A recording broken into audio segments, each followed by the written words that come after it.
ये है talks news network और आप देख रहे हैं पॉलिटॉक्स, राजनीति का कच्चा चिट्ठा। 40 से ऊपर विधायकों और अन्य सांसदों और नेताओं के विश्वासघात के बाद भी शिवसेना की आक्रामकता में कोई कमी नहीं आई है। शिवसेना ने चीन और पाकिस्तान के साथ चल रहे सीमा मुद्दे और कश्मीर में तनाव को लेकर अपने मुखपत्र सामना के जरिए मोदी सरकार की जबरदस्त भत्सना की है। यही नहीं, सामना के जरिए शिवसेना ने अपने बागी नेता और सूबे के मुख्यमंत्री एकनाथ शिंदे के साथ विद्रोही गुट को भी निशाना बनाया है। शिवसेना का कहना है कि प्रधानमंत्री मोदी और गृह मंत्री अमित शाह को हमारे कश्मीर यानी पीओके में पैर रखना चाहिए था।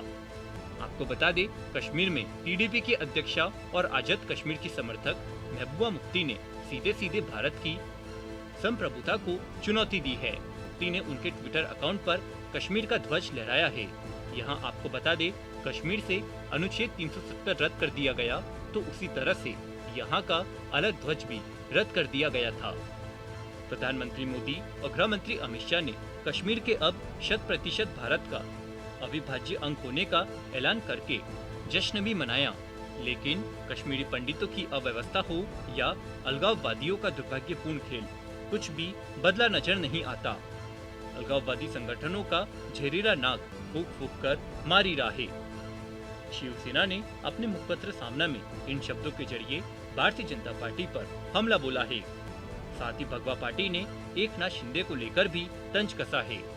शिवसेना ने सामना में लिखा कि मोदी के राज में एक महिला नेता द्वारा अलगाववाद का ध्वज फहराए जाने के बाद भी मोदी शाह चुप कैसे हैं?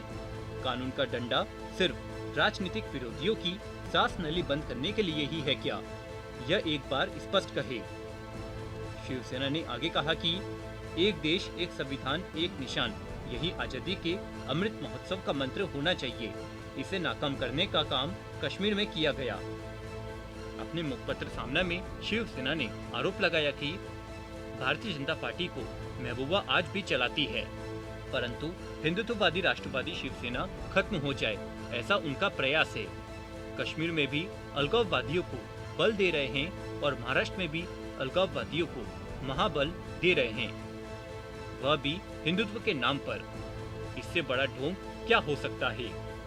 सामना में शिवसेना ने जोरदार तंज कसते हुए लिखा कि आजादी के अमृत महोत्सव में प्रधानमंत्री मोदी और गृह मंत्री अमित शाह को पाकिस्तान द्वारा हथियाए गए हमारे कश्मीर में कदम रखना चाहिए था। साथ में महाराष्ट्र के नवमर्द एकनाथ शिंदे, केसरकर, सामंत, भूसे को ले जाना चाहिए था। भाजपा के फेर में पकड़कर शिवसेना में फूट डालने के बाद से नवमर्दों के इस समूह में भी हिंदुत्व का बड़ा जोश आ रहा है। इसलिए आजादी के अमृत महोत्सव में इस उत्साहित अलगाववादी समूह के साथ पाकिस्तान अधिकृत कश्मीर में कदम रखकर देश के समक्ष आदर्श निर्माण करने की आवश्यकता है। यही नहीं, शिवसेना ने हाल ही में हुए नैन्सी पेलोसी के ताइवान दौरे का उदाहरण भी दिया है।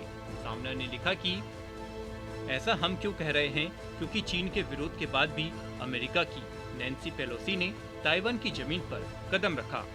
ताइवान चीन का हिस्सा है, इस मान्यता को खारिज कर दिया। वह अमेरिका लोग ताइवान में घुस गए। चीन ने अमेरिका को चेतावनी देने के अलावा क्या किया?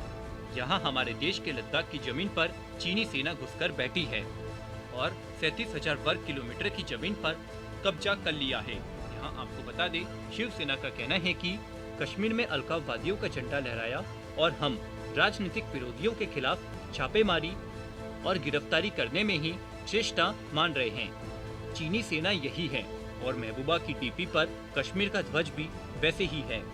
देश में अलगाववादियों का इस तरह से उत्सव चल रहा है। आजादी का अमृत महोत्सव केंद्र के सत्ताधारियों का दलीय कार्यक्रम बन गया है, परंतु देश की आम जनता के लिए आजादी का अमृत कहाँ है? इस सवाल का जवाब ढूंढ रहे हैं। पॉलिटॉक्स ब्यूरो, महाराष्ट्र। ये है टॉक्स न्यूज नेटवर्क और आप देख रहे हैं पॉलिटॉक्स, राजनीति का कच्चा चिट्ठा।